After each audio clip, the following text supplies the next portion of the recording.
So, what I've noticed is major media outlets are still negative towards the DCEU. You have Comic Converse, for instance. The DCEU, why are we so hard on Warner Brothers? And I'm just going to go through it very quickly. It was done by Dwayne Edwards, September 12, 2016, which was yesterday. It talks about, obviously, DCEU has a different approach to MCU, and then he starts to praise it. He says Marvel has taken the slower and safer approach, introducing several characters in solo films before getting to the big team called the Avengers, and this arguably was the film that started the trend of sharing the same world or universe because of positive response by fans. Now, DCU has been trying for the longest while to get a cinematic universe. They tried it back in 1987. They didn't try it again in 2006 with the reboot of Superman Returns. They failed there. Then they tried again in 2011 with the Green Lantern. Always has been something that Warner Brothers wanted to do. They wanted to launch the DCU. Instead, they did cartoons, the Justice League, a Suicide Squad movie with Assault on Arkham. So it's not true to say that the DCU wasn't attempted a number of times. It's just that they needed the right person for the job, and that happened to be Zack Snyder. This is a formula that fans have become familiar with. On the other side of the coin, the DCU is sort of doing it backwards, having multiple characters in the same film from the beginning of the cinematic universe, excluding Man of Steel. They're not really doing it backwards. What they're doing is, for instance, Wonder Woman, if you're looking at it in terms of sequential timeline, Wonder Woman movie is going to be doing something before Man of Steel, before Batman v Superman, and then it's going to catch up to the present somewhere in that movie. It's a background movie. However, in the timeline, we were looking at it as Man of Steel, Batman v Superman, Suicide Squad. So you can't really look at things and just judge them based off of, they're trying to get all the characters together and they're doing it backwards to MCU. That's not really true. As we know, when looking down the slate of films to be released by Warner Brothers, there will be more solo superhero films with mixed team tag-ups. Whether or not this approach was taken to catch up with the MCU, again, DCEU is doing its own thing. It doesn't explain why fans and professional critics seem to have a bias against the DCU films. First of all, the majority of the fans of the DC Comics and Warner Brothers DC have no problem with what is going on. That's why they're called fans. The professional critics have a problem with that, so you can go ahead and write an article saying that, but please don't say the fans. If you want to say the audience, some members of the audience, but don't call them fans. A fan of DC Comics, a fan of DC films will not be against the DCU. It's just not going to happen. As I've stated before, the MCU seems to have a formula down. We have been conditioned to believe this is the only way that a cinematic universe can be approached. He says the DCEU has a darker tone, less humor, arguably less character development. Again, you see his influence and his bias. But I don't know what this guy means by less character development. I disagree highly. I think that if you're looking at the DCEU films, in the movies they have already done, they've done much more character development than any character in the MCU, to be quite honest. But if you're talking about because they had, MCU films had more early films to build a character on. Okay, I can hear that, but that still is not less character development, because when we look at the DCU, they're actually developing their characters differently to the MCU as well. So I just can't agree with that. There are obviously a lot of people who were big fans of these characters before they arrived with the DCU, so if people feel like they aren't done right or don't develop enough, there's going to be a lot of fuss about it again. That is your opinion. Some people feel that way. Okay, but those people, generally speaking, are not the real comic book fans. People who've read comic books, I know because I read the comic books, the DC comic books. I haven't read them all, but I read Suicide Squad epitomizes what the Suicide Squad is. The characters epitomize what the characters are in the DC universe. Batman v Superman. Superman epitomizes what the character is in the DC universe. Same thing with Batman. This is probably the closest comic book adaptations or closest comic book characters you'll get to the comics. So for these guys to say what they're saying, you're probably talking about the disgruntled people who are not really DC fans. If you're talking about non-DC fan people, then you can go ahead and make that statement. But if you're talking about DC fans, most of the DC fans who've read DC comics will say, no, this is how the DC lore is. Whenever there's an existing model that's been successful like the MCU, we as a society and fan base will always make the benchmark on how everything else is supposed to work. No, wrong again. The critics, you're trying to justify something. The critics judge these films based on MCU films. But as I keep on saying over and over, and I've made the argument over and over, this is not a Marvel movie. So when I say this is not a Marvel movie, you cannot come now and judge it as if it's a Marvel movie. This is not. This is a totally different brand of movies. If you look at DC Comics, they're different to Marvel Comics. If you look at Warner Brothers DC, how they do things and how they're always in the history. People talk about it's grit and grimy, the Nolan films. Let me just tell you, DC's always been grit and grimy. You look at the first Batman film, Batman 1989, grit and grimy, okay, and dark. That's just how it is. It's always been that way. It's not Nolan. Nolan's not the first to do it. He's not going to be the last. He's saying, why do you think people are being so hard on the DCU? It's just people hate on Warner Brothers right now. They're hating on Warner Brothers and DC. It's a threat to the MCU, so people will hate on it. Okay, and that's my basic statement below. But you can see this article again is tainted in that it is again trying to go the route, trying to justify hate towards Warner Brothers. trying to show that their procedure of doing things is wrong. And that's what the writer's hinting at, this Dwayne Edwards guy. 14 crazy facts you should just accept to enjoy the DCU. Heath is better. This starts off negative from the get-go, right? 3 movies, and it's fair to say that the DC Extended Universe has had its share of growing pains, from the middle response to Man of Steel through to the more far hostile fan reaction. No. Stop right there. Again, this person makes a statement that's wrong. Hostile, critical reaction. The fans, when you say fan, you're talking about fans of DC movies, Warner Brother DC movies. The fans are not hostile towards Warner Brother DC movies. The fans are the ones that cause these movies to be successful to start with and get the word of mouth to other people who are not fans, who become fans. So don't use the word fanned. If you want to say hostile audience reaction, and that's a minority still, right?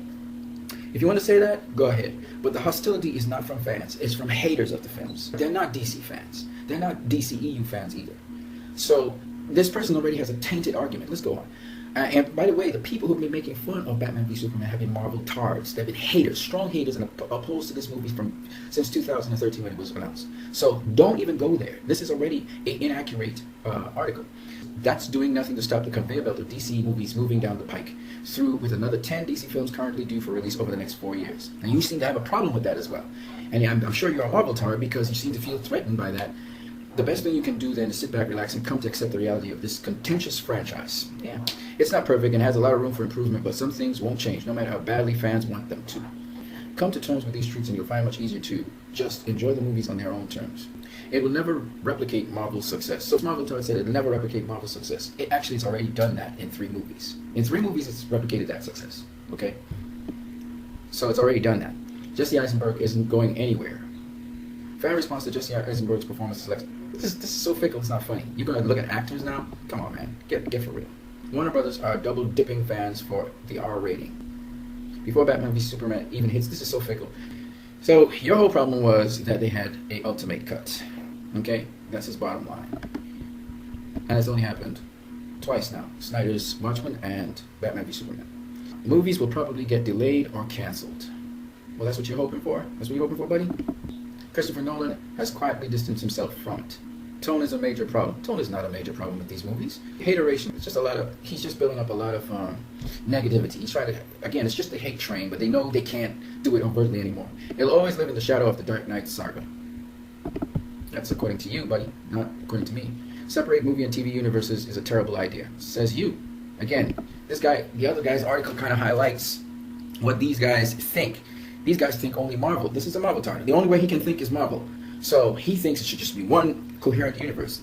He's not going to entertain any other notion. Cyborg looks kind of terrible.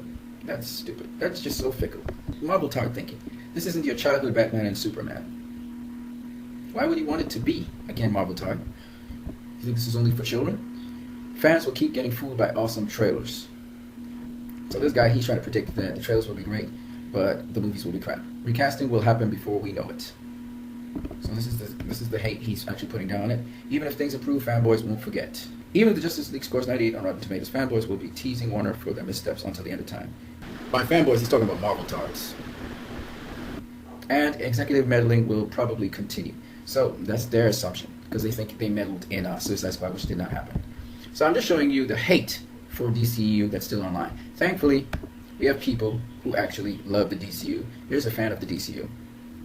Samuel Otten. And on his Twitter, he says, with BVS and Suicide Squad, WB is the first studio to have 2 comic book films make over $300 million domestically in 1 year. And that is very true. Let me show you. So if you look at the comic book adaptations for 2016, I have it in order of time in a year. This is most recent, going back into time. So if you look for the entire of 2016, it starts here.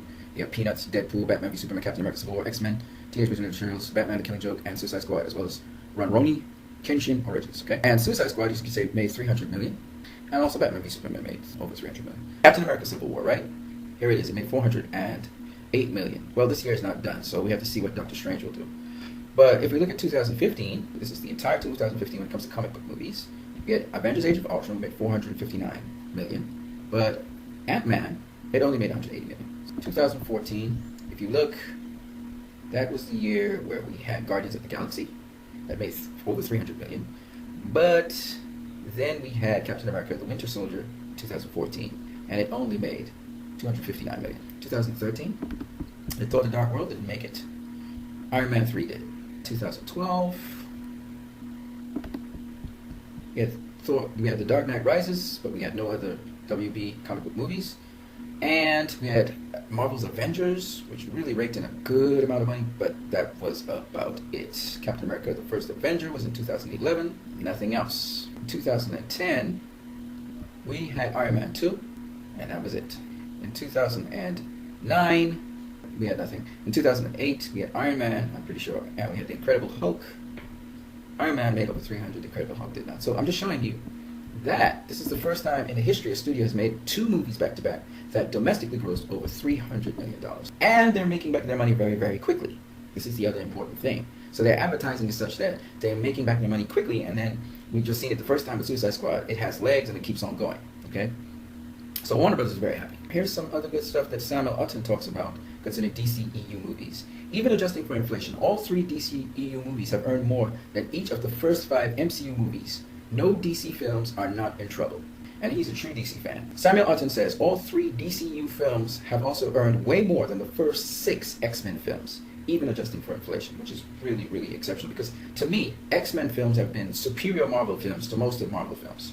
I think the only films that really start to kind of get into that bracket are Captain America: The Winter Soldier, Iron Man 1, and I think that's about it. I think the X-Men films are really, really, really good. But I just wanted to show you how facts do not match the media that you see broadcast out there about the DCEU, and I decided to just do this video on it. Oh, by the way, credit to Samuel Otten. I'll leave his Twitter link below, as well as I will leave his channel link so you guys can go check it out. He's a very knowledgeable man. Some other people you need to really go check out is Man of Steel Answers. They're really great, and I have some Facebook groups. There's Friends of Man of Steel, a Facebook group you can really check out. You really got a deep appreciation for these characters and such rich lore. Now, also, you can go check out my survey on my channel. On my channel, I ask, what's your favorite comic book movie for 2016, and give me the best part of it. I only want one part, and the other one is your best comic book movie of all time, and give me the best part of that movie. The reason I'm doing this little survey is I want to see what people get out of movies, what they enjoy, what's their taste in movies, and then I'll do a video on it in time. So just go check out some of my videos on that. All right, you guys, you have a great one.